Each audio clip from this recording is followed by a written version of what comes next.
നന്നായിട്ടുണ്ട്. ആരുടെ നന്നായിട്ടുണ്ട്. ഫാസി നന്നായിട്ടുണ്ട്.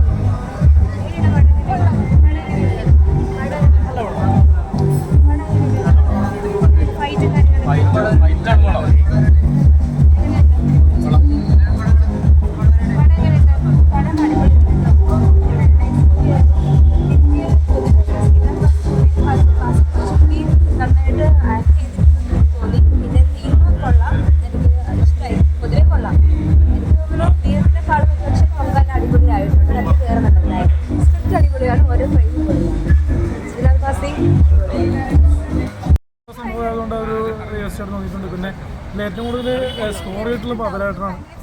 പാപ്പരായിട്ടും സാധാരണ വില്ലൻ വേഷം ചെയ്തിട്ടുണ്ട്. പക്ഷേ ഇതിൽ കുറച്ചുകൂടിയുള്ളൊരു എന്താ പറയുക സാബ് വാട്ടർ എന്ന ക്യാരക്ടർ നല്ല രീതിയിൽ ചെയ്യാൻ ശ്രമിച്ചിട്ടുണ്ട്. പിന്നെ ദിവ്യ അനിയത്തിയുടെ അഭിനയിച്ചത് അതെല്ലാവരും നല്ല രീതിയിൽ സ്കോർ ചെയ്തിട്ടുണ്ട്. നല്ലൊരു സിനിമ. എൻ്റർടൈനറാണ്. തിയേറ്ററിൽ കാണുക.